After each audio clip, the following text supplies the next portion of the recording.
There we go. So this was, I've got the Rails application up and running. So I'm just running Rails S. We're not going to spend too much time in the Rails application today. We'll spend a little tiny bit of time in there because there's one more thing we have to do to get it ready for use with a React app. But just a quick revisiting of the different endpoints that we have available to us. So let me just close. Let me close some of these endpoints I have here. Don't ask me again if I say that. Don't ask me again, please.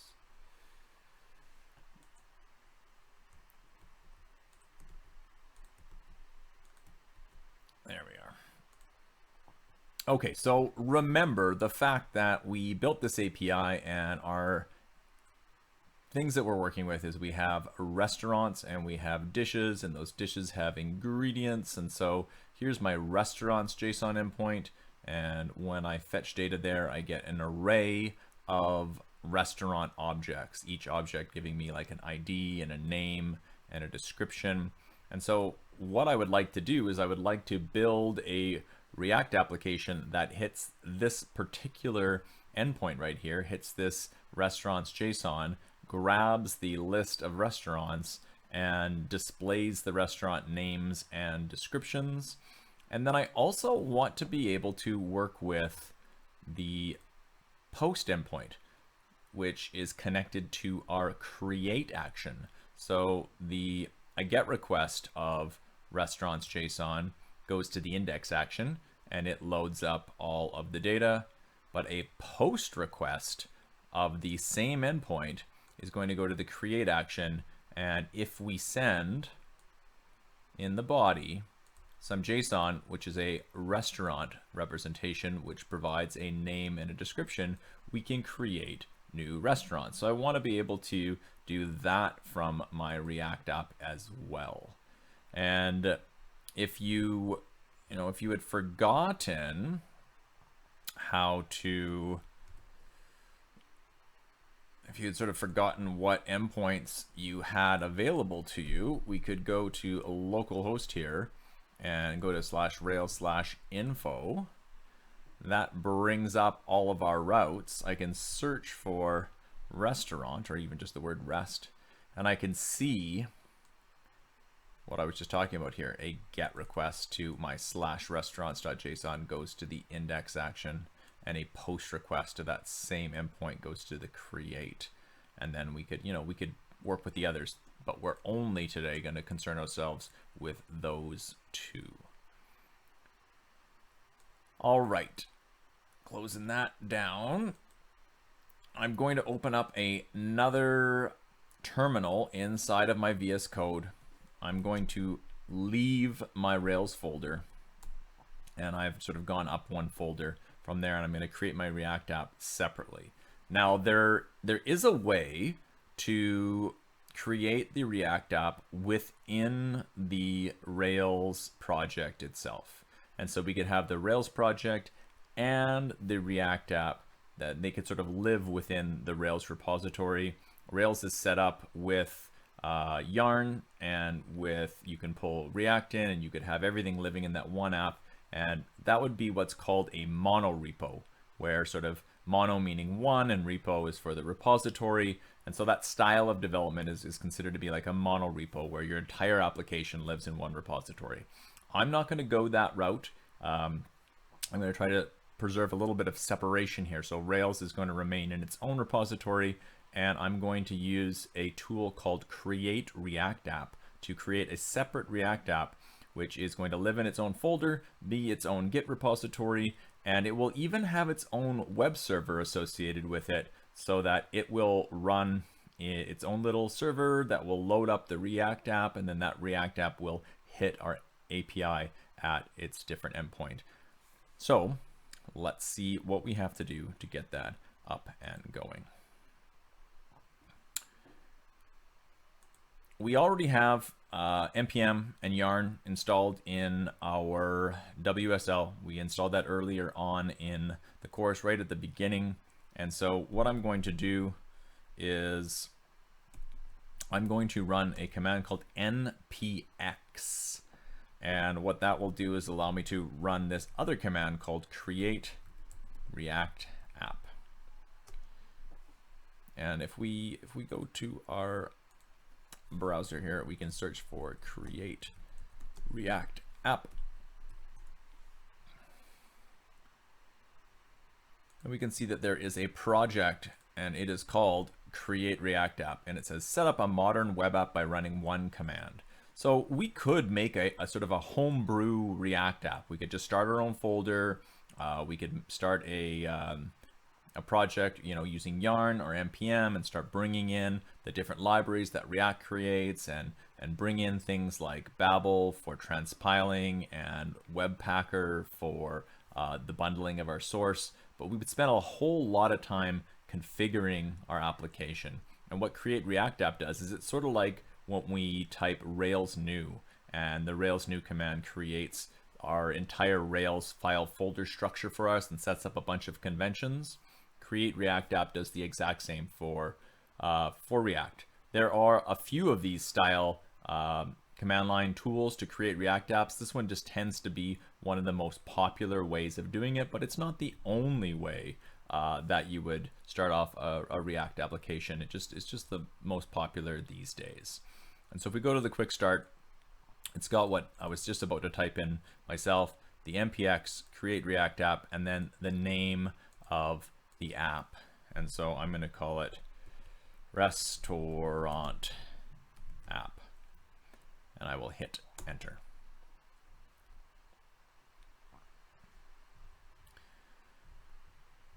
So that's going to fetch create React app as a module and run it.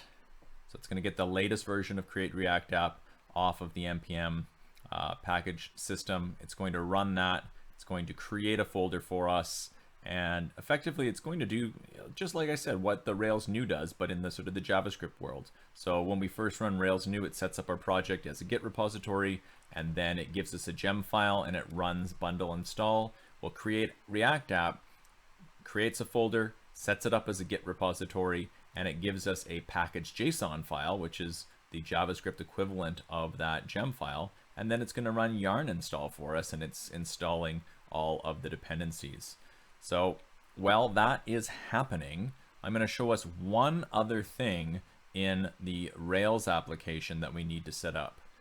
The React, as I mentioned earlier, is going to run its own server. We have Rails right now running on localhost 3000. That's actually the default for the React application as well. So when this finishes running, we're going to change create React app's configuration to run create React app on a different port. I'm going to have it run on port 3030 instead of 3000. And then we want the JavaScript in the create React app to be able to hit our endpoint.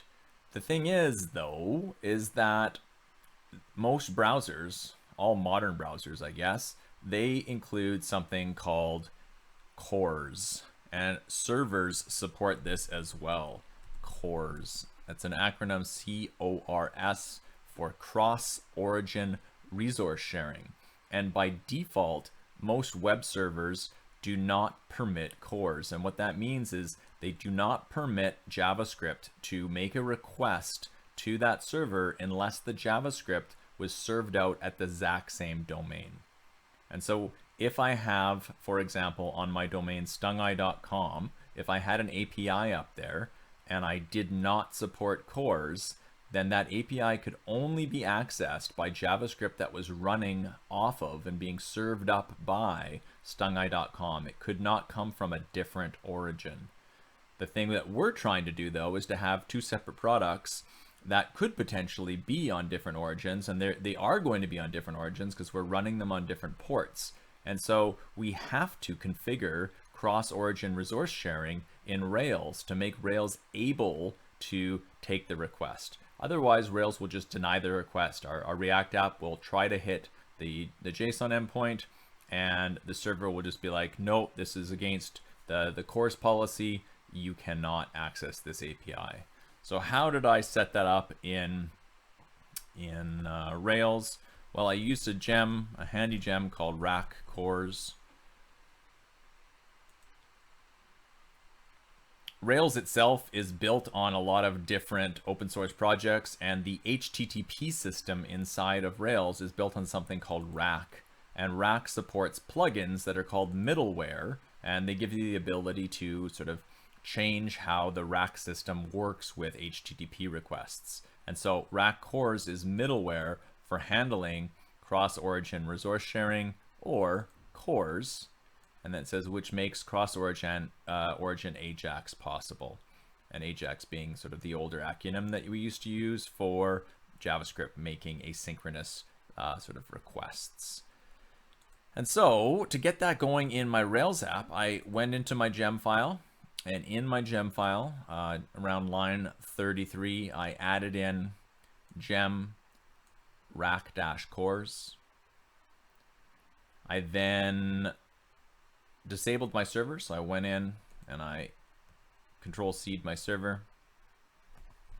I ran bundle install. That pulled in the rack cores app into my application. And then on the rack cores website, or even just I guess it's just the GitHub repo, it gives you a little bit of a snippet of code that it tells you that needs to go into your Rails config application.rb file. And it's specifically just this little bit of code that I've highlighted. You don't need the surrounding code. It also gives code for like very old versions of Rails. We only need this one right here. It says Rails 5, but it's really Rails 5 and above. And so it's the line here that starts with config middleware insert before, and it goes all the way down to this end. So we need to copy and paste that, and we need to put it in our config application RB file. So I'm in my config folder, my application RB. I've already put mine into here, but you can see I've pasted it in right here. So I pasted it inside of the module restaurants and the class application. This is actually, this class right here is the main class for our entire Rails app. We don't often touch this file specifically, but to insert middleware, specifically rack middleware, we have to go to this application, and we're just pasting these lines in right here. So we're asking the config object of this application to go to the middleware subsystem, insert before everything, so right insert at the very beginning of all middleware, rack cores, and then we apply some whitelists. Which origins are we going to allow requests from?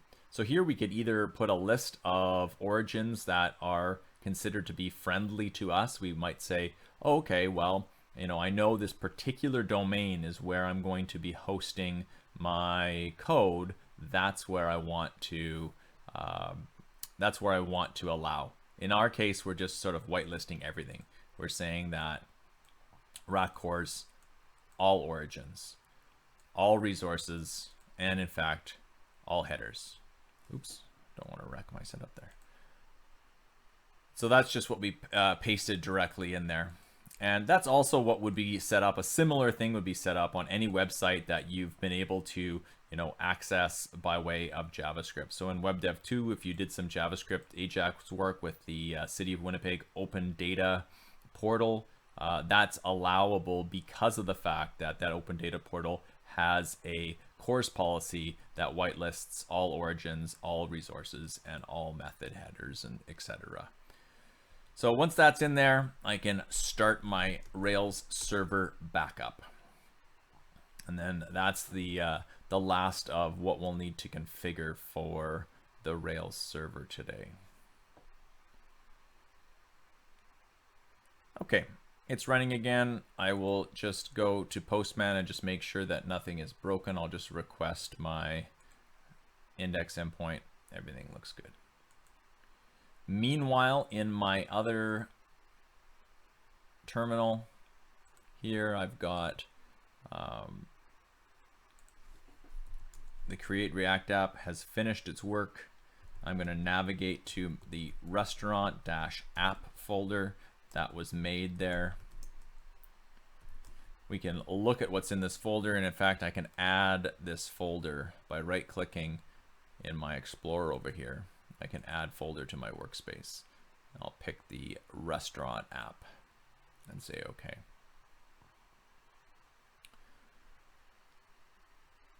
We've got a node modules folder in here. That makes sense because this is a React app, so it's going to bring down a bunch of node modules, and you can see in there are a bunch of node modules. So you never really have to go peek around inside of that folder.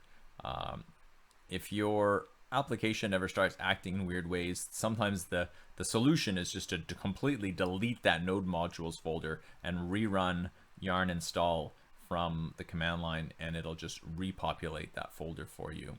You can see that our project is set up as a Git repository. If I do git status, you can see it's already a Git repo, so we don't have to do git init here. We have a git ignore file set up for us, which is ignoring that node modules folder, so those modules will not be checked in to our repository, just because they can be recreated when we run yarn install. We have this package JSON file and an associated yarn lock file, which is sort of the same as, you know, our gem file and our gemfile.lock. And in here you can see we have some dependencies like React, React DOM, and React scripts. And then we have this scripts area, which actually tells us different little commands that we can run. And so from the command line, I can run yarn start, or yarn build, or yarn test, or yarn eject. And so I'm going to run yarn start, which is going to start a development server. It's going to take the application, which lives in this source folder, and make it available on a particular port. If I ran build, it would actually take my application, and into a build folder, it would package up all of the files that I could then put up on a server for deployment. But I don't want to be in deployment mode right now. I want to be in development mode. So yarn start is going to get me into development mode. So I'm going to run that. We're going to see that there's a problem with this. When I run yarn start, it opens up my browser at localhost 3000, and we see our Rails message. And the reason that's happening is by default, yarn tries to run on port 3000, just like our Rails server. That's not what we want, right? We want it to run on a different server. So the way that React scripts works around the server is we could set the port that we want the server to use inside of a OS environment variable. The other way of doing it is I'm going to add a new file to my React app right here. So I just right-clicked on restaurant app, new file, and it's going to be a .env file. env standing for environment, and it's a dot file, so it's a hidden file in our system. So if I just did an ls, we would not see it here, but it is visible in our Explorer over to the left there. And inside of it, I'm just going to say port equals, and then whatever I want the port to be. So I could make it port 8000, I could make it port 31337. I'm just going to make it port 3030. So we're going to have Rails up on port 3000 and our React server running on port 3030. So if I save that .env and I run yarn start,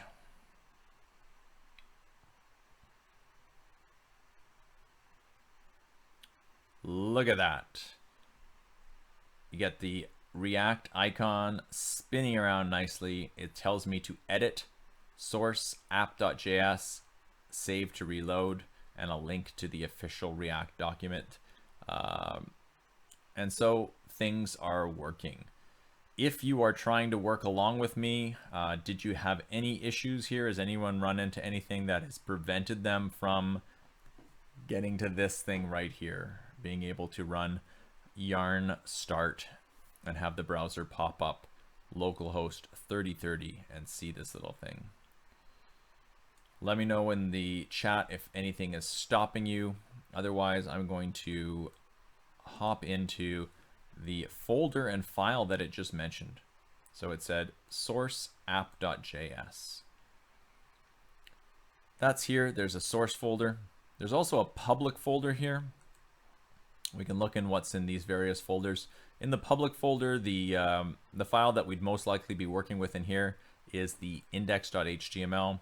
This is the HTML file into which our React app will be installed. If we look right here, there is a div with an ID of root. That's where our React app is going to be injected right there.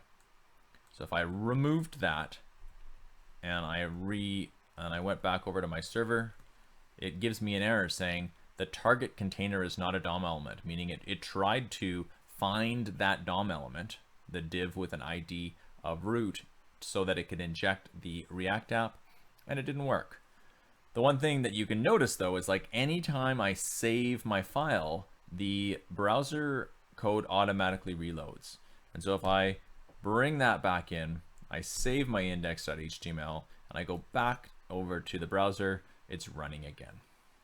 So we'll be back into this index.html a little bit later to load up some web fonts up in the head of the document, but we'll also go over into this source folder here.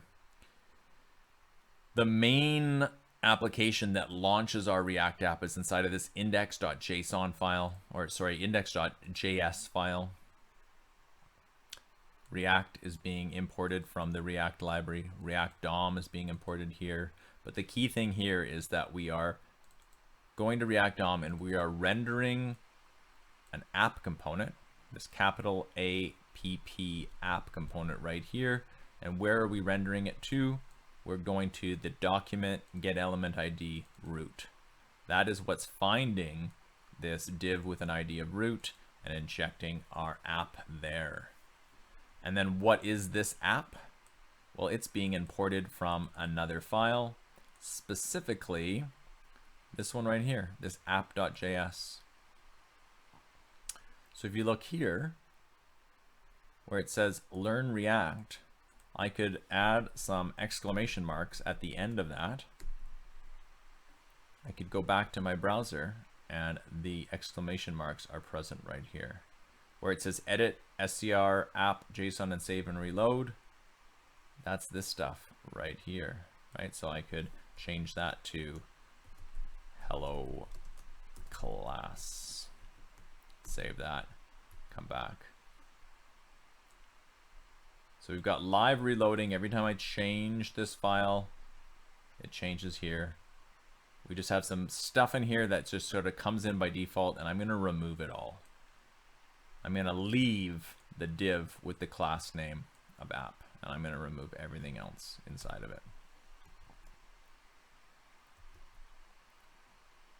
We're at a clean slate. This is where we can start creating our React application from our clean slate right here. In fact, even I can get rid of this line 2, which is importing logo. That's the SVG file, which is the React logo that was spinning around. We don't need that anymore. I'll leave this app.css file in for now, but we will, we'll be able to take that out later. We're going to apply some styling separate on our own later, but we'll leave that in for now. Okay, so what do we have here? We have our React app, which is this app function right here. It's a functional component. It is returning. So if you remember back to our lecture on React, when we have a functional component, whatever gets returned is going to be JSX, which is markup, HTML markup inside of our JavaScript. That's what's being returned. And that is basically what our component is. So if I put a paragraph tag in here and I put back hello world, that appears inside of here. Anything we return from this function is what our React app is going to be. The other thing that I have installed inside of my browser is the React Developer Tools extension. So if you're using Chrome, you'll want to search for React Developer Tools Chrome. If you're using Firefox, you'll want to search for React Developer Tools Firefox, and you'll want to install that extension. I just went React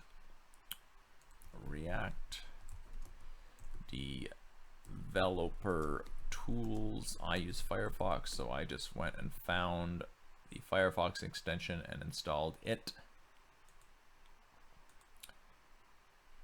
It tells me, okay, this page is using a development build of React. That's good. I can now go to my dev tools with a Control-Shift-Insert. These are my browser dev tools, right? This is where I have my inspector and my console and my network tab. But notice there are two new tabs here. One called Components and one called Profiler. Profiler is for doing things like speed testing, and which if we had a very complicated React app that was sort of a very heavily nested, lots of different components within a component, so we could profile the speed of these various components and see if any of them were causing slowdowns or how we could fix that. And then we also have this components view, and we just have a single component in our application right now. It's this app component, and it currently doesn't have any data associated with it at all. It's just very basic. So as we build it up, we could come back in here and we could sort of see more information about it. But for most of what we'll be doing today, this will be a little bit boring because we're really just working with a single component. I'm going to try to keep things very simple, and I'm not even going to bother breaking things out into separate components. So I'm not going to be totally following React best practices. Just to keep things simple, I'm going to be doing all my work inside of a single component. All right, so I have that installed. Before we actually get to coding, what else do I have installed? Well, I have some extensions installed in VS Code that make working with React a little bit nicer. What are some of those extensions?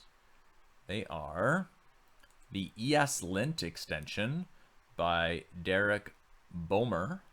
So if you do a search for ESLint by Derek Bomer, and I also have Prettier by Esben Peterson.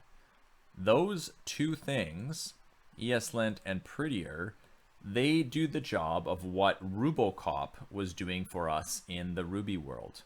So one of the things that Robocop was doing for us is it was making sure that we were following the Ruby community conventions, and when we strayed from those conventions, it would put underlines in our code to allow us to know that we were doing something that could be fixed, and we could hover over those things and get some debugging information. I wonder if I can force the issue here. We'll see it later on. There'll be times when we'll see little squiggly underlines, and it'll be ESLint telling me that I'm doing something that sort of goes beyond conventions, or maybe something that could be a trigger of a bug. And so that is what ESLint does for us. Prettier is a code formatter. So that was the other thing that Robocop was doing for us, is that on save, Robocop would reformat our code according to, again, community conventions. And Prettier does that for JavaScript. So it automatically formats. So you can see here Prettier in action. If I sort of add extra space to this paragraph, right? I've put hello world on its own line. If I save, boom, it puts it on one line for me. And so that's Prettier saying like, nope, to save room, we can have that all on one line. It's also going to apply formatting to my JavaScript. It's going to, if I accidentally leave off something like a semicolon, so I say I forgot both of those semicolons up on line 1 and line 2 there, it's going to put them in. Now, I can't actually remember if I had to also install like command line tools for both ESLint and Prettier as well. I think I may have, and I would have installed them using Yarn. And so let me just quickly yarn install ESLint. To install ESLint globally, which is what we want, I don't want npm install. I want yarn install. Go to the official docs.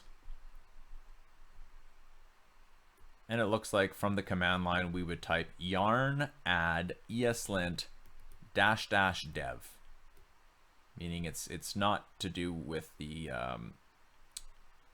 actual code that we're writing. It's more of a development plugin. And so you may want to do that from your terminal right now.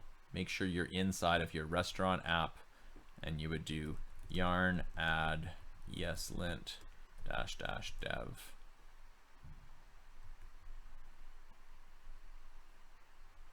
And then there's also prettier. Let's search for that. And it'll be the same kind of thing.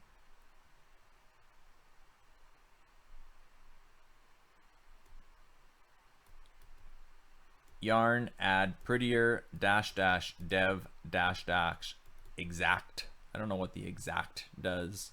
Or you can also add it globally. So when you do a -dev, it adds it to the existing project, but as a dev dependency, so it'll end up in this project's package JSON.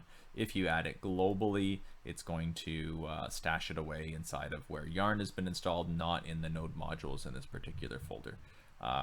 You can try doing this first one. So yarn add prettier -- dev -- exact. With those two things in place, with ESLint in place and with prettier in place from yarn, and these extensions in place, you'll get sort of the same kind of protections that I have running in mine. Let's see if there's any other. Oh, it looks like that is the extent of the JavaScript specific stuff that I have running. Okay, so with that running, we are good to go. We want to make this React app hit our JSON endpoint. We want to be able to hit this localhost 3000 restaurants.json. So I'm going to copy and paste that URL, copy and paste it. I want to be able to get this array, right? Because that's what this is. It's square brace right here. So it's an array of objects. And then I want to be able to loop over those objects. And for each one, I want to be able to print out the name and the description of the restaurant that we are working with. And I want to do that from my React application. And so the question is, what do I need to do that? Well, I'm going to get rid of this hello world. In order to grab these restaurants and be able to save them, I need to add some state to my component.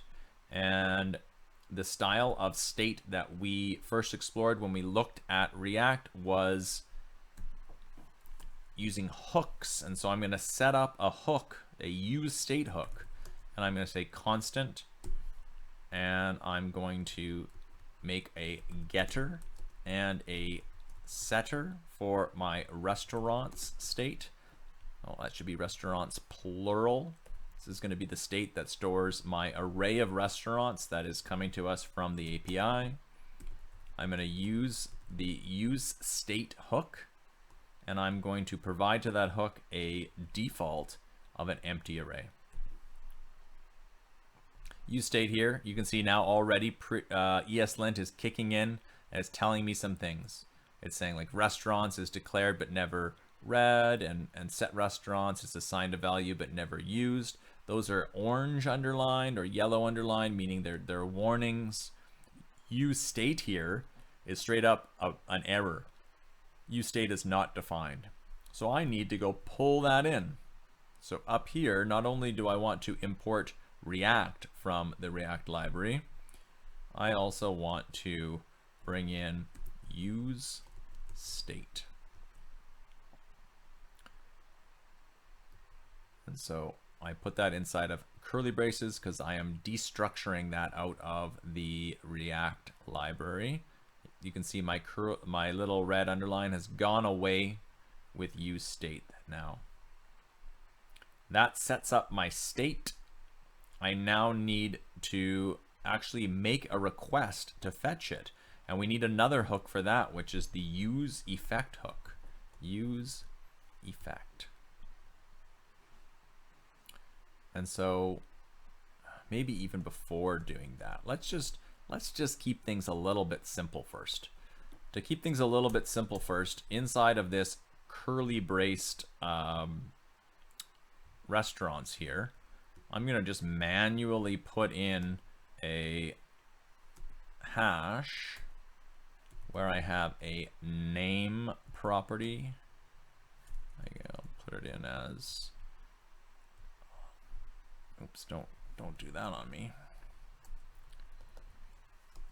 I'll put it in similar to a little bit of JSON. I'll say it has a name, and I'll say glutton noodles, and it has a description, and I'll say Wally glutton makes tasty noodles. And then I will put in another, copy and paste another object, and this one will be Santa Lucia pizza, my favorite pizza. I will eat all the pizza before you even see it. So that's going to create this restaurants setter for me and give it some initial state, and I'm just sort of mocking the data out. So I just sort of fake data so that I don't even get into the use effects just yet. And then inside of my JSX, I'm going to loop over my restaurants and display them one by one, the name and then the description as well. So inside of my JSX, to embed some JavaScript inside of there, I use my mustache braces, and I'm going to say restaurants.map. That's going to visit every single one of those restaurants. It'll temporarily call each one of them restaurant singular, and it will then run a little bit of code here. What do I want? I want it to create a, let's just say a paragraph tag where I take that restaurant and I display its name. Let me just see if that did what I wanted it to do over here in my application. Very close, but I forgot the curly braces. So you can see it's trying to display two things, but it's literally typing out restaurant.name because I forgot the mustache braces around that. So it's just assuming that that's just literal text that I want in there. And so I got to put those mustache braces around that to indicate that it is JavaScript that needs to be executed. Lo and behold, you can see right over here, there is my glutton noodles and my Santa Lucia pizza, one after the other in their own paragraph tags. I could change that up and I could say, well, let's put them inside of H1s, and let's put them in a div as a sort of a placeholder.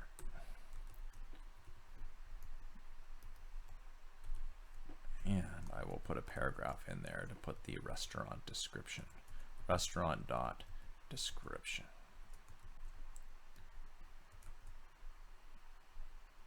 And check it out. Over here, I have glutton noodles. Wally Glutton makes some tasty noodles. I've got my pizza. That data is coming to us directly from this default state that I set up. And then down here, I'm going to the restaurants getter that I set up right here. And I'm getting that state. I'm looping over it with my map. And for each restaurant, I am creating a div that has a nested H1 and a nested paragraph tag, and then I am executing this name and description inside of there to get the name and the description out of each restaurant. So that's all well and good if I just had some static data like I do right in my application, but that's not totally what we want, right? We actually want to fetch that data. So now that that's going, I'll bring that state back to an empty array, and I will bring in the use. Well, let's just say it's time for a git commit here. Yeah.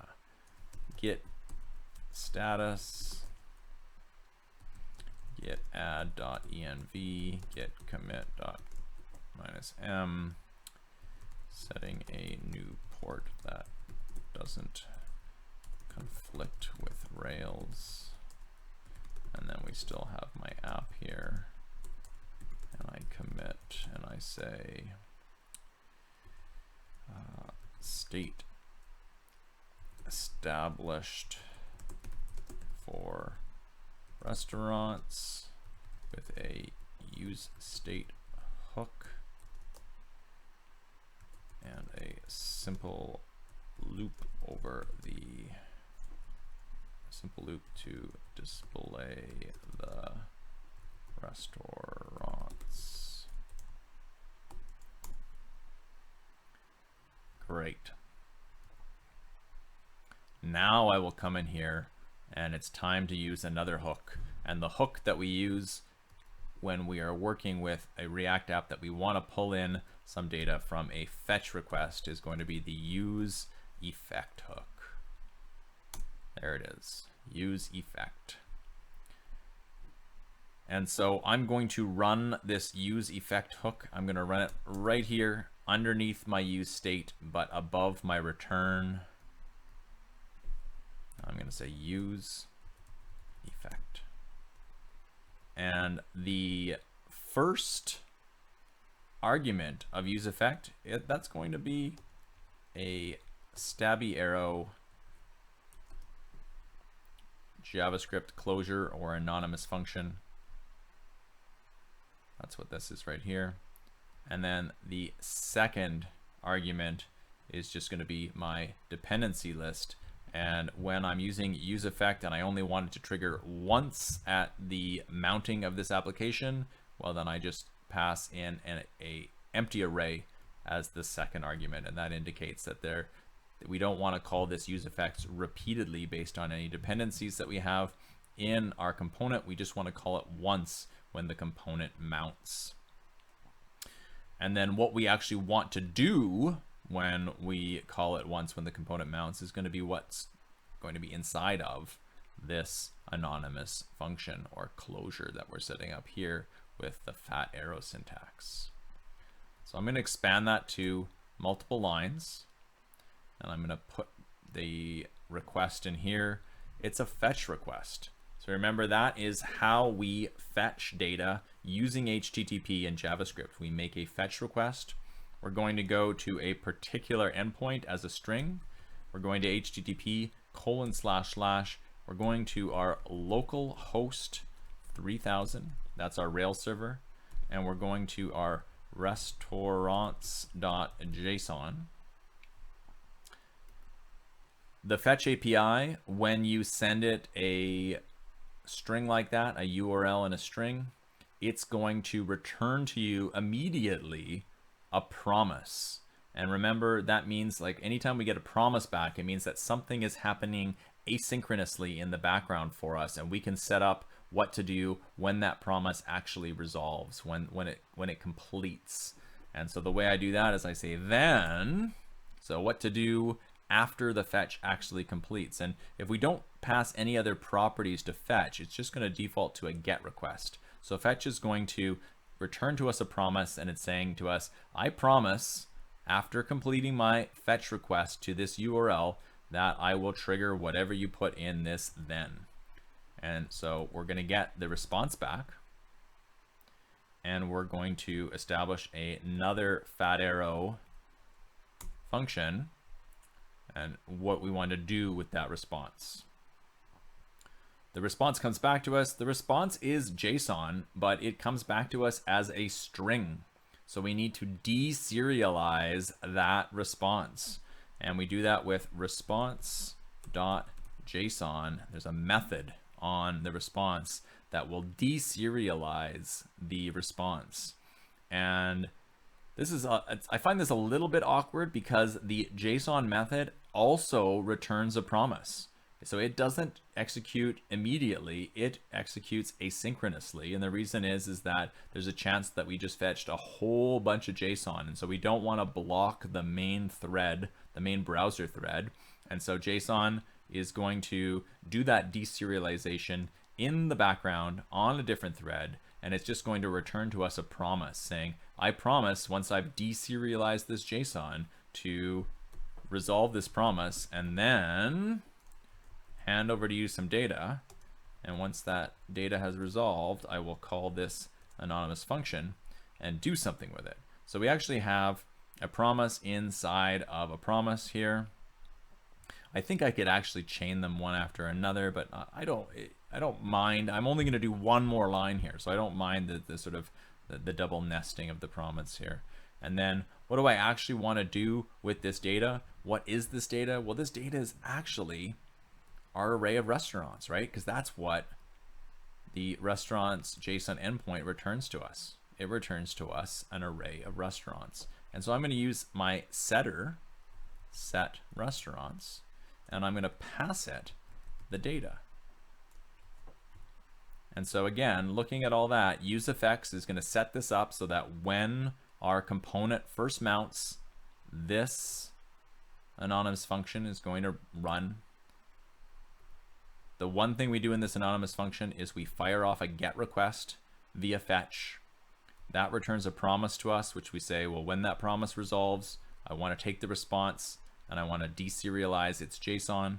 And when that deserialization is done, I want to take that data and I want to set it as the restaurants. So I'm going to hit save here. I'm going to head over to my browser and check it out. There are all of the restaurants, their names, their descriptions, the same ones that we saw when we made our GET request inside of Postman, right? The very first of those was Golden Spoon, and it starts with a description to ensure that each guest receives prompt, professional, friendly, and courteous service. Well, that's the same thing here. Golden Spoon, same description. So we've hit the endpoint. That is working. That makes us nice and happy. And you can see there's not a whole lot of code that's required, right? We had already set up our state ahead of time, and we had already set up this mapping so that when there were restaurants, we would iterate over them and create a whole bunch of divs, and every div would have an H1 and a paragraph for the name and the description of the restaurant. So we had established that already. This just goes and fetches the data. We can actually even see this data being returned if we go into our dev tools. So I'm going to, yeah, I'll leave this here. I'll put this like this. Control Shift. Oh, it's telling me each child in the list should have a unique key. I can fix that in a second. So sometimes ESLint gives us little warnings in the console as well as the browser. You can see there's no browser warnings here, but I'm getting a warning down here saying each child in a list should have a unique key property. That's something that is easily solved. What it's worried about is we're making a list of things here, and the way that React operates is it wants a unique identifier on each one of those things so that if the data changes, because React is reactive, it wants to be able to know which of the items in the list it needs to change, if any. And it can do that much easier if we give it a unique key. And so that's not a problem. We actually have a unique key with the data that we are working with, because we have the primary key from the database, right? Because so for each one of these objects, we have a unique identifier. 1, 2, 3, etc., etc. And so we're going to use that.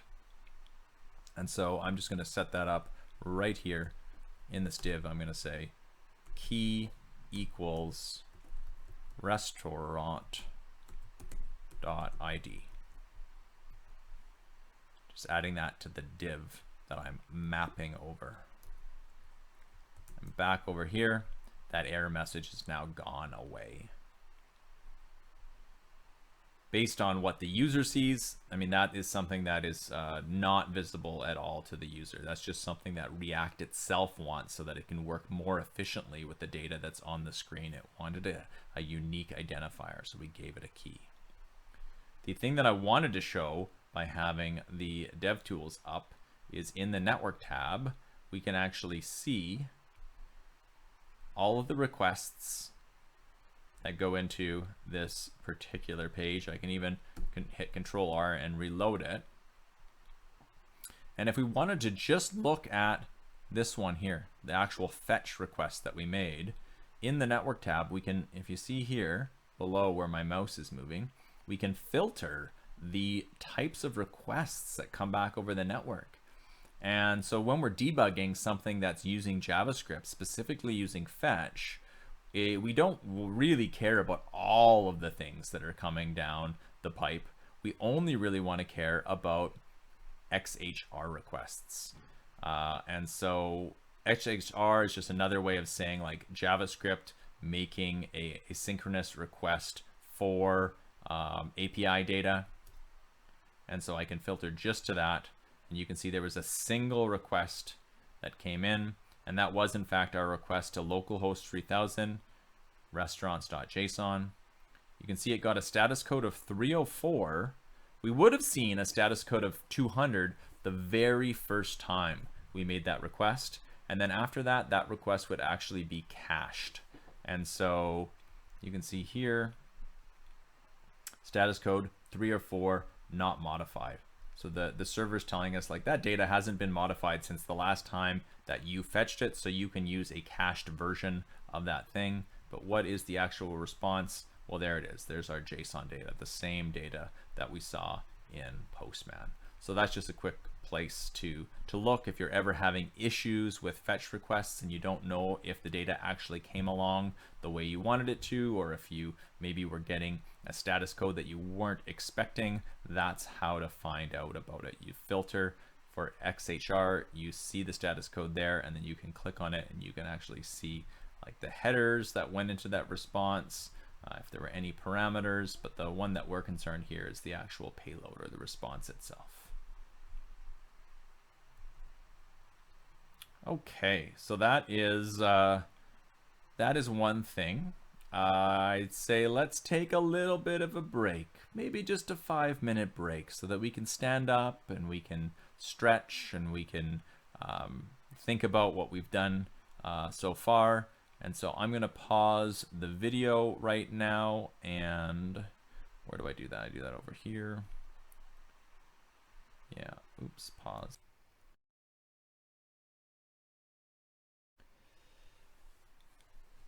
All right, the screen is recording. So as I said, I want to do a little bit of, another endpoint. I want to hit another endpoint.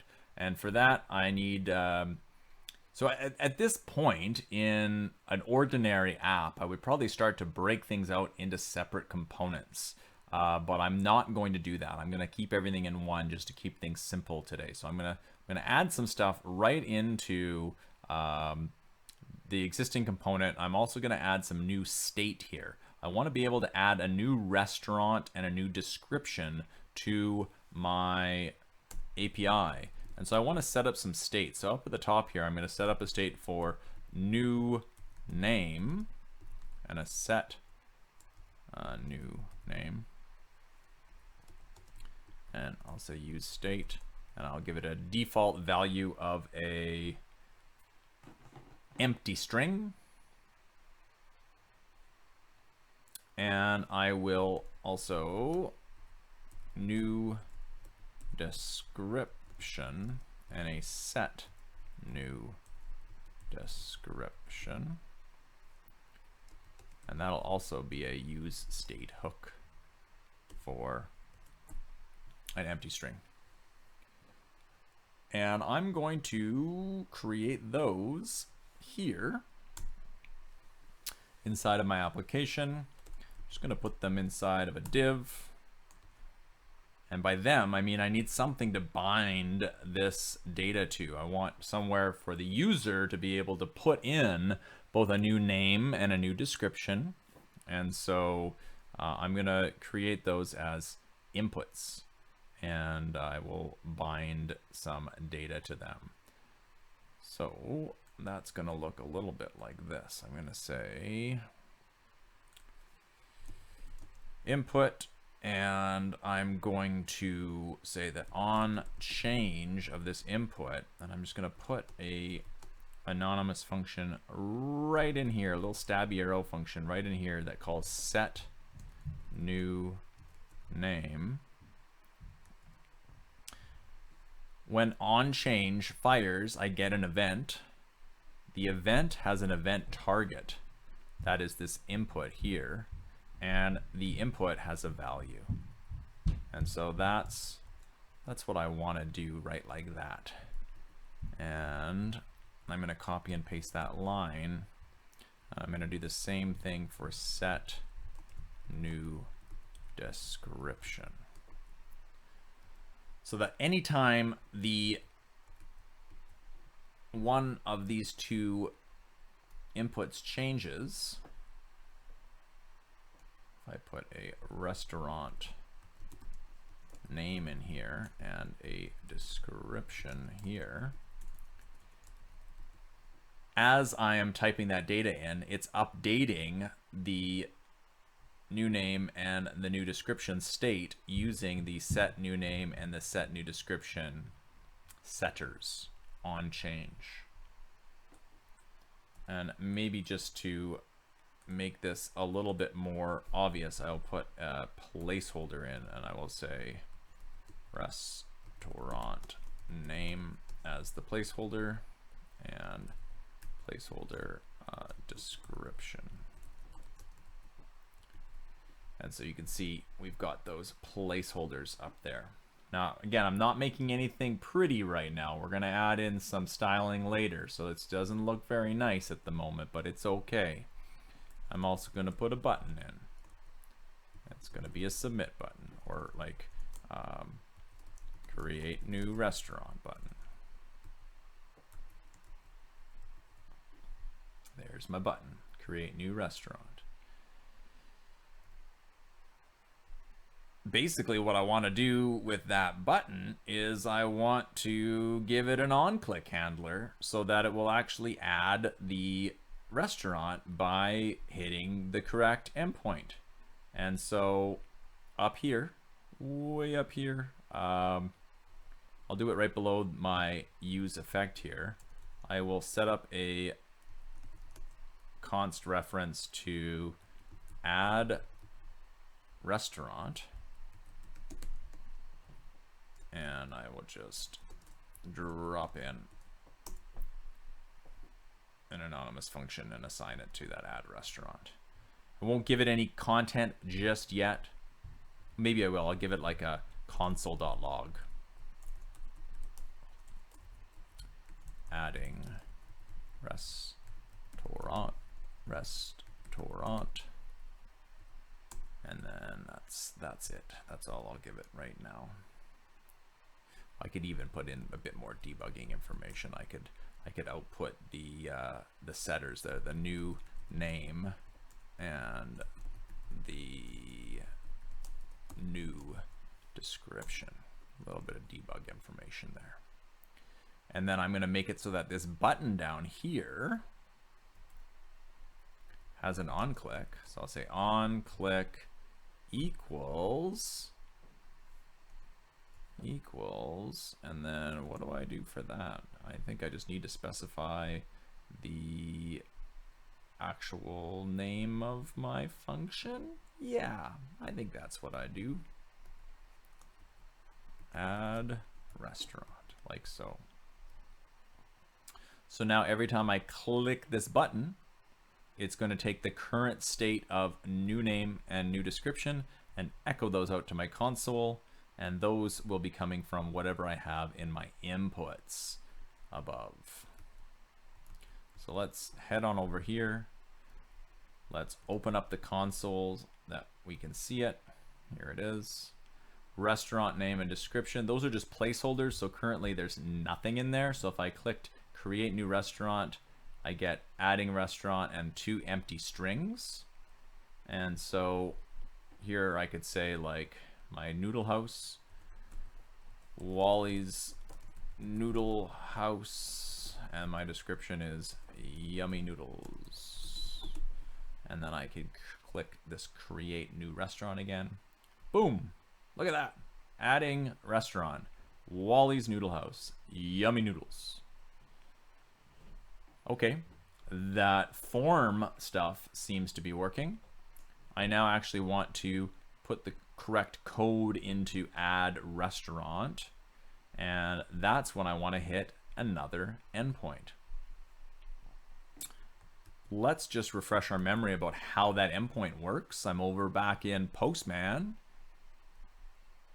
This endpoint right here, which is the restaurants.json endpoint, if I do a post request to it and I have the content type set up as application JSON, and in the body payload I drop in a description of a restaurant with a name and a description nested within it, that should create that restaurant for me. So I want to recreate this same thing but from a fetch request, right? So I need to do a fetch post to that endpoint, and then I need to create some JSON that looks just like this, a JSON object with a restaurant key that has a key of another JSON object with a name and a description key. And then I want that name and the description to actually come from that state we just set up. So let's do that. Let's remove those console.logs because we know that thing is actually happening. And we're going to say we need a fetch request. That fetch request is going to go to the same endpoint we were going to before, local host 3000 restaurants.json. But it's more than just that.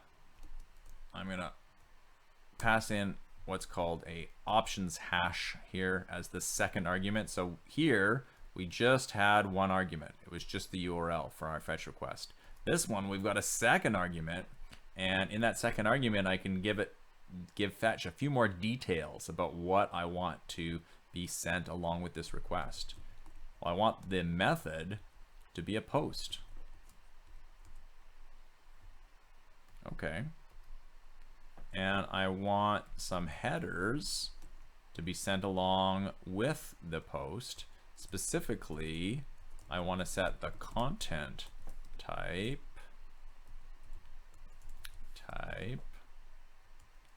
header to be application/JSON. And then I'm even going to go further just to prevent any possible character encoding issues. I'm going to put a semicolon in there and specify that the char set that I'm using is UTF-8, which is sort of the universal char set that we use on the web. I've just run into lots of character encoding issues on the web before, so it's sort of, I feel like it's important to mention that when we're coming, the data is coming from a browser, and we might want to support lots of different languages. So I've set up the method, the headers, another comma, and then the body, right? I have to set this thing up, right? Like this little bit of data. So the body is going to be, and now this is a little bit awkward because to send the body as a payload, it needs to be a string, but I want to build the data up as a JavaScript object, and then I'll need to convert it to a string to send over the wire. But we just so happen to have a lovely little tool built into the browser for doing just that, which is JSON dot, and my favorite method name of them all, stringify. So I'm going to say stringify this object for me. And what is the object that I want stringified? Oh, okay, also getting a curly underline there because I think I missed a comma.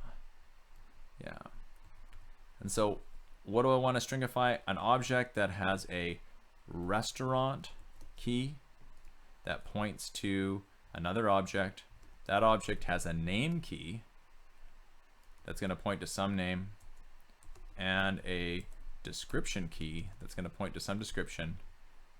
But what it actually wants to send along is the new name and the new description that we've set up with our state.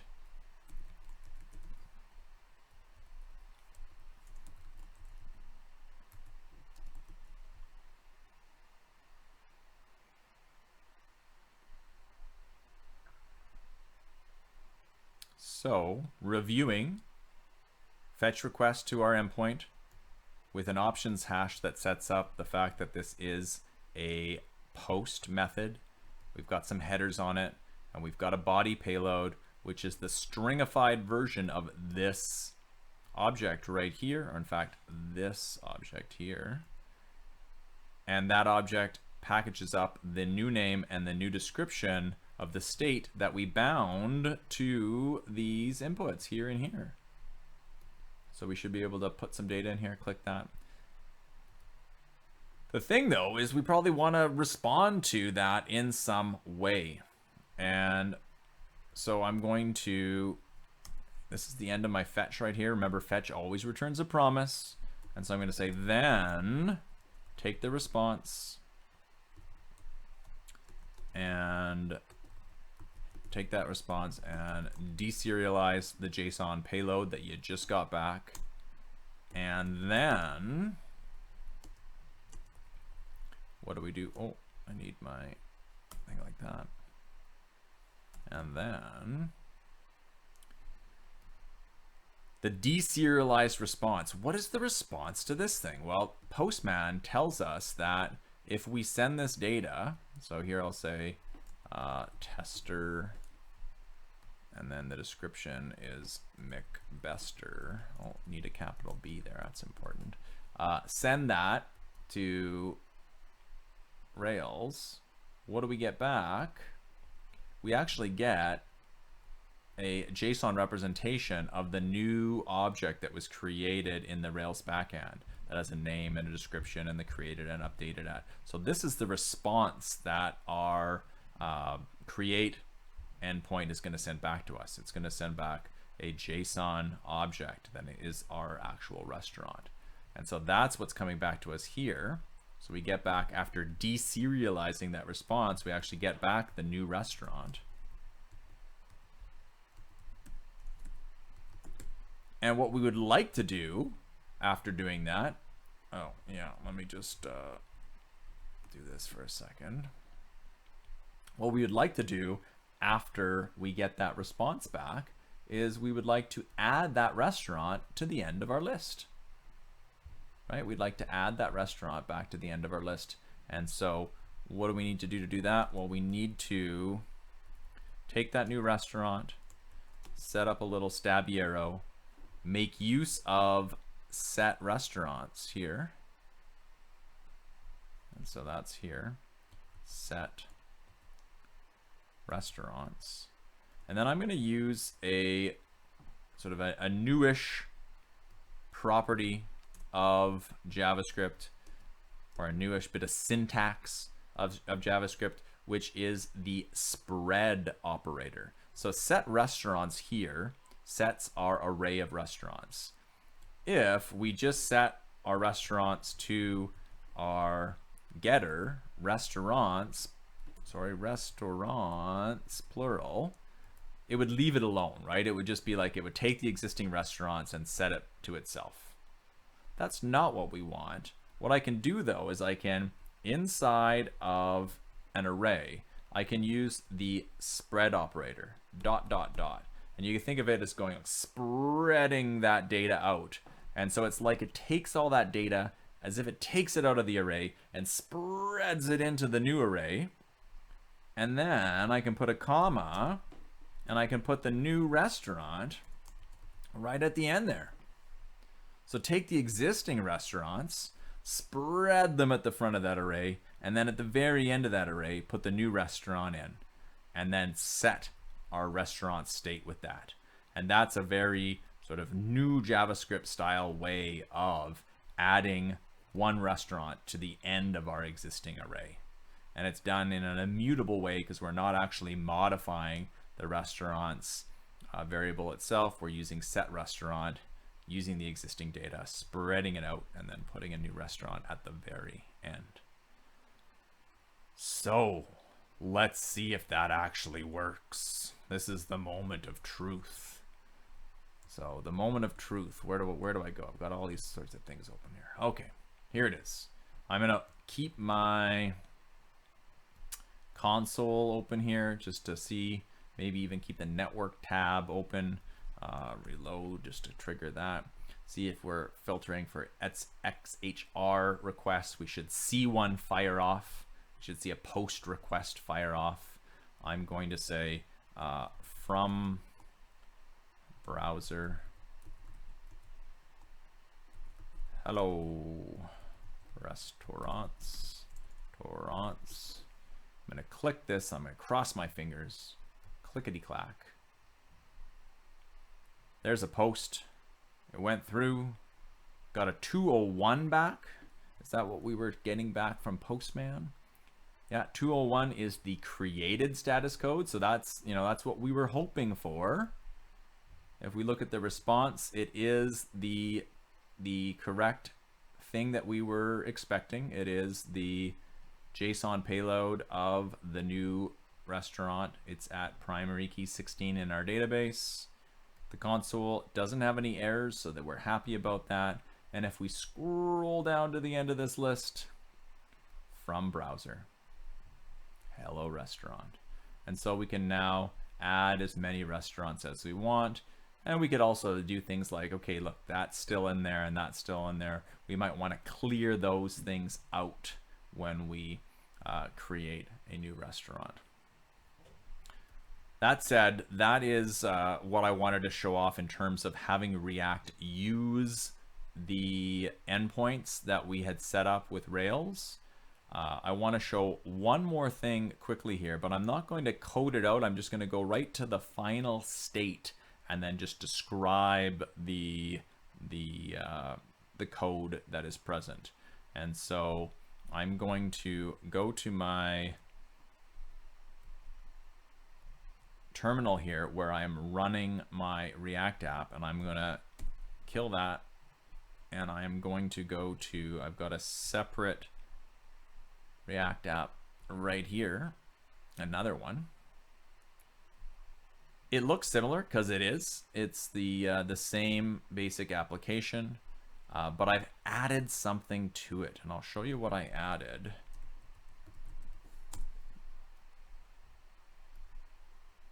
Material UI, React components for faster and easier web development. Build your own design system or start with material design. And if we scroll down here, it tells us that we could install this in our application at the command line by running npm install at material-ui core. We aren't using npm for our project, we're using yarn, so we would, at the command prompt, we would say yarn install and at material-ui / core. Oh yes, thank you, it's add. Awesome. And so that's what we would type in to add it to yarn. That would add it to the package.json. It would also at that point go and download and install all the associated dependencies. And then it says also we need to load the Roboto font. And so we would copy and paste this link here, and we would paste that into the index. And you can see that I've done that right here. So that's a web font. So it's a link that's pulling up a style sheet with an href, and it's actually pulling in a web font from the Google fonts. And it's the Roboto font, which is Google's default font for material design. with those two things in place, we would now be able to, well, I gotta make sure I've got the right, that I've got the right application up on the screen. Yeah, this is the one.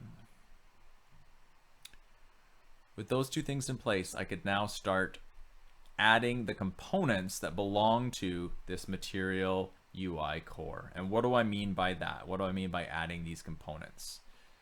Here's an example right here where they say in a React application, you can go to the material UI core that you've added to your project. And then in this example, they are importing a button component. And then in their JSX, they are using this button,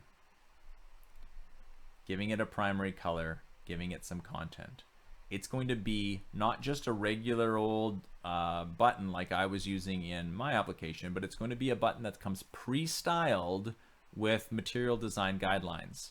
If we go to the component list here and we go to buttons, we can see the different kinds of pretty buttons that this component framework gives us access to, and the different kinds of ways that we would set those up. So here, button variant contained with the text default, that's what gets us this one right here. Button variant contained color primary gets us that one, etc., etc. We can set up all different kinds of buttons that sort of look more like links until we hover over them. Outlined buttons, small, medium, and large buttons. We have all sorts of components. So this is a component framework, just like Bulma, just like Bootstrap, but it's not just giving us, like normally when we're working with Bootstrap or Bulma, we're adding the styles by like adding specific chunks of markup to our HTML and then styling with provided styles that we add to that markup. With this style of component library that we're pulling in here, the components come pre-styled for us, and we just have to use them. Instead of using HTML inside of our JSX, we can use these components. There is a grid system that we can make use of. You can set up a particular spacing of your grid, how sort of spaced out your grid should be. You can sort of specify how many units particular entities within your grid take up. The grid is broken up into 12 units, and then you can say, well, I want something to take up all 12 of them, or I want a grid where each element takes up 6 and 6 or 3 and 3, and you can even change what those are based on the screen size. So you could say, like, when you're on a mobile phone, I want each grid element to take up all 12 so that each element is stacked one above the other. But on a desktop screen, you want them stacked up side by side, maybe 3 in a row. So you can set up, work with the grid system. It's a very nice grid system they've put into place. It gives us things like dialogue modals. And so if I click on this button, nice little pop-up, right? A little pop-up like that. Or like a little alert like this, agree and disagree. I'm gonna now hop over to this application. I'm gonna run it. I'm gonna run yarn start here.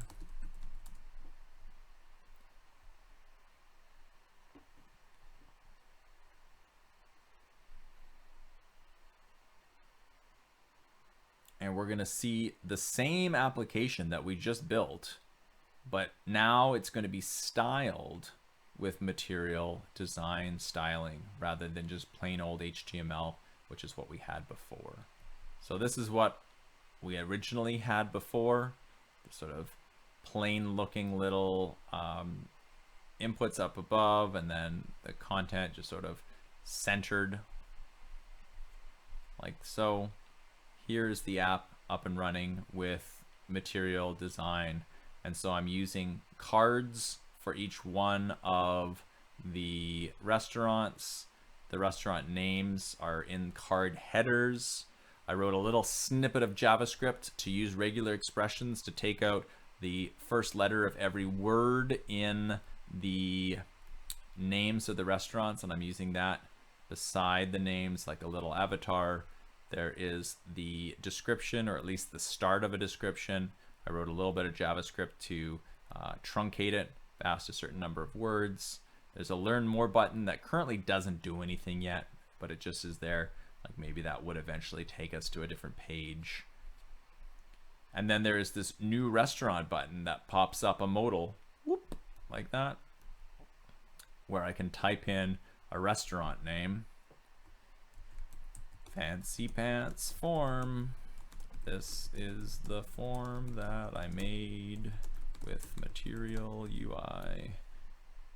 Period. Oops. What have I done here? Period. And now I can click add. Boink. I can go down to the bottom here, and there is the new added element. So based on like the code itself, like the business logic of the code itself is no different. It's still doing exactly the same thing, right? It's still going to my index endpoint. It's fetching all of my restaurants and I'm looping over them. I'm still going to that create endpoint and I'm posting this data there. It just looks a lot nicer because I'm using the Material UI styling. And what that looks like here at the top of my application, I've gone to that Material UI and I've imported a whole bunch of the components that I want to use. So I have like one called avatar and button and card actions. So I did some research. I figured out all the ones that I wanted to use. And then down below inside of my JSX, I'm using those things. I'm using those particular buttons and grids and card helpers and all those kind of things to build up my JSX instead of using HTML. And then they just come nice and pre-styled for me. But the actual core logic here is really no different. Right here is where I'm looping over my restaurants. I just so happen though to be looping over the restaurants inside of a grid container where I've set up some spacing. And then what am I creating for each restaurant? Well, I'm creating a grid element. I set up the grid sizing. So I'm saying like on a small screen, this grid element should take up all 12 units, so that it should take up everything. But on a really large screen, it should only take up 3 units. So that would be like 4 of them side by side. And what do I have at that each grid position? I have a card, and that card includes a card header and an avatar. So I'm sort of building up with this design system that's pre-built for me. And I don't have to write any CSS because these things are pre-styled. Now there's a few places where I could inject CSS to do a little bit of extra work for me. So for example, this avatar right here, that is these circles. And so if I wanted to, I could put a little bit of inline CSS here. I could say background color, and I could set up a flavor of red.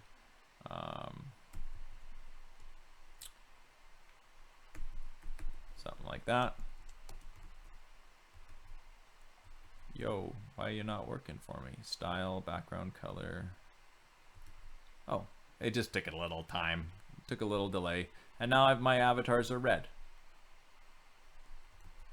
Notice this is not actually completely CSS. This is actually just a little bit of JavaScript sort of masquerading as CSS, right?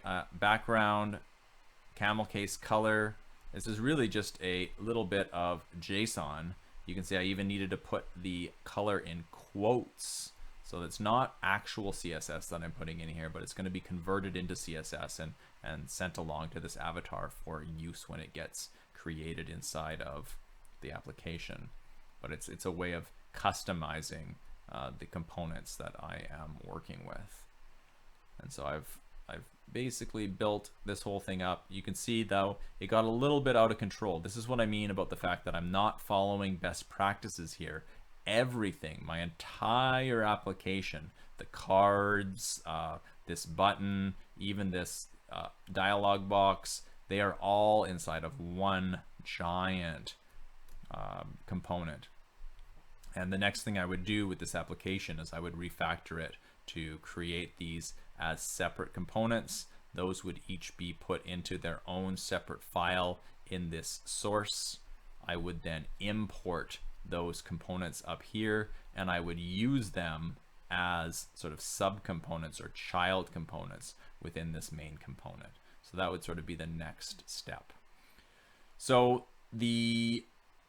I'm not going to go into any more detail about how I built this. What I will do is with the other section, I did a slightly different version of this lecture where I focused a little bit more on this material UI library, and I actually showed how to build some of this up. I went and I built the whole sort of grid system up, so like this part of it.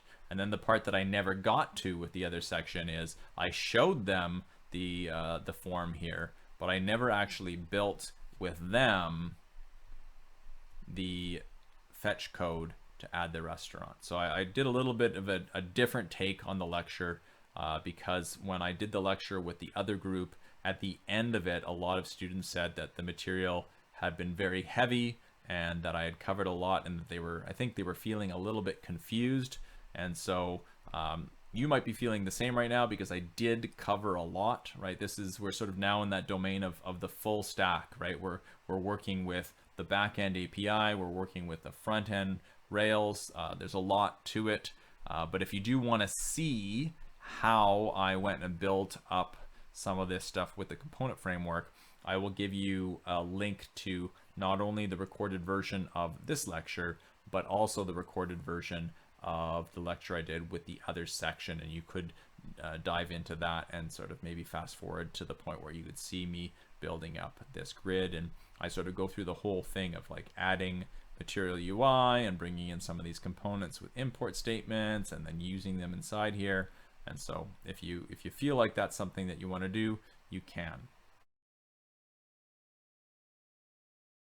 The other thing I will mention at this point is this week has been focusing on Rails as an API, and then today we're looking at React specifically, but that does not mean that you have to use React in your project.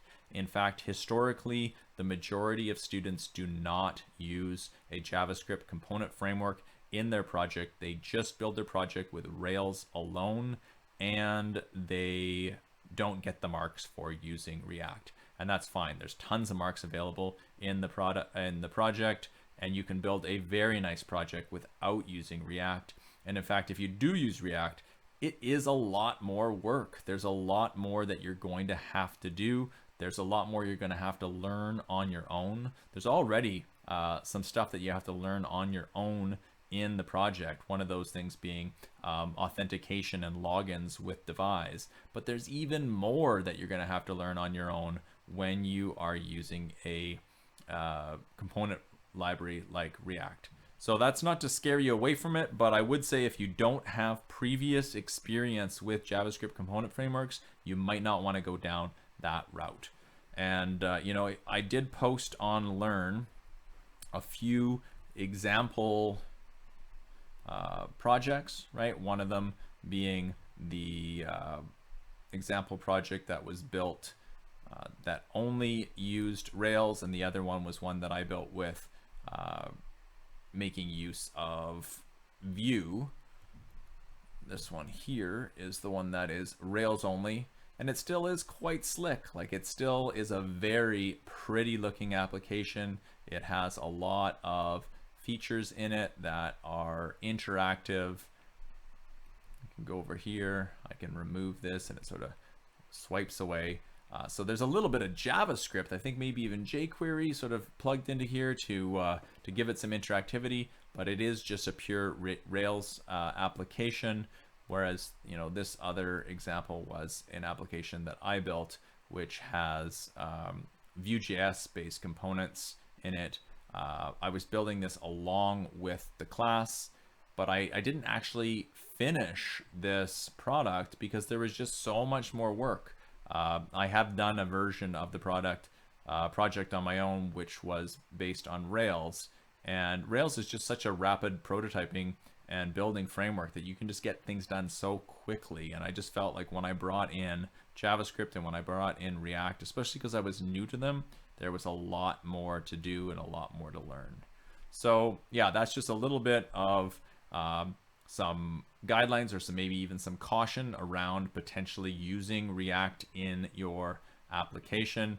I won't stop you from doing it, but as I said, if you don't have previous experience in it, you might want to just try going the Rails only route. And I think that's all I got for you for today. I have one question here. So could you go back to the app JSON without Material.ly? I'm just checking for add JSON on the other branch. Yes. So I will definitely do that.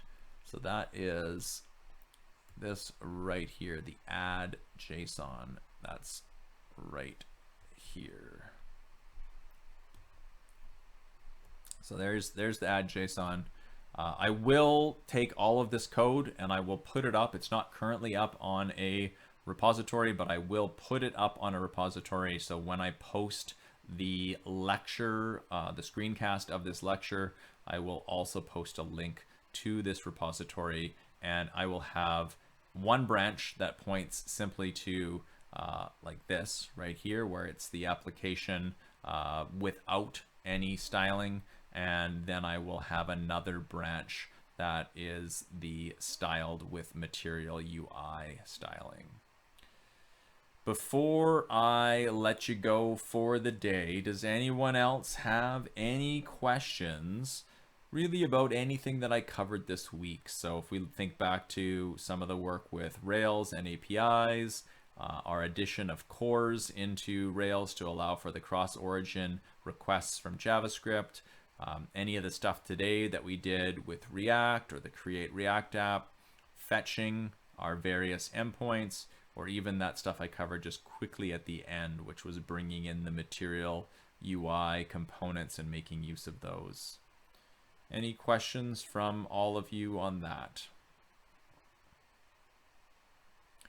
And yeah, so again, I will say in the project, if you are thinking about using React, reach out to me, let me know. And if you run into any problems with it along the way, also let me know so I can help you get past those. So that's you can get started on the project right away. We have someone in the chat right now. It's CJ just saying, can I get started right away? Yes, you definitely can get started on the project right away. In fact, I would recommend it because the first round of markings and the first milestone is next week. I'm going to actually send out a list of times when I want to see all of you, just to sort of check in and have you show me really wherever you're at, even if you haven't hit the milestone. Hitting those milestones is sort of a good thing to keep you on pace, but it's not absolutely crucial. I did tweak the milestones slightly. I made them a little bit easier to hit, especially the first one. I had initially set that milestone as 20 marks, and I've dialed it back in both the document and in the marking spreadsheet to 15 from 20. And so just to make it a little bit easier to hit that first milestone. So yeah, by all means, get started on that project right away. The versions of the lectures that I'm going to be doing next week, there's already like last term's version of those lectures up in Learn. So next week I'm going to be lecturing on using session to persist state in Rails, and I'm also going to be lecturing on the Stripe API for doing credit card processing. But you could go ahead and watch those, the pre-recorded versions of those lectures in Learn immediately. And so yeah, there's that. So I think that's it for the day, folks, unless anyone else has something else to ask of me. Remember, I'm always available on Discord. Well, not always, but often. It's on my phone, it's on my computer. Feel free to reach out to me over the weekend if you run into issues. I don't always get back immediately on the weekend, but I do get back to students on the weekend. Even if it's just something like you want me to quickly look over your ERD before you get started, because I won't be looking at your project proposals or EADs really until I see you in our first one-on-one next week. But if you do want me to take a quick peek and provide some feedback, just DM me in Discord and I can do that for you. All right, everybody. Thank you. I hope it's been a good week for you in this course and your other courses. Still, it's a little bit awkward that we're all, working and learning from home. But yeah, hopefully it is going well. Please let me know if there's anything I can do to make this whole process go smoother. If there's any suggestions, email me, Discord me, all those things. Yeah, have a great weekend, everybody. I hope you're all staying safe. I hope you're all feeling healthy. Get outside every once in a while if you can. Walk around, exercise, be kind to yourself. If you're feeling stressed, if you're feeling anxious, reach out to some friends and chat with them. Make sure you're taking care of your mental health and that you're feeling good, right? So yeah, have a great day. Have a great weekend. I will see you all next week. Bye-bye.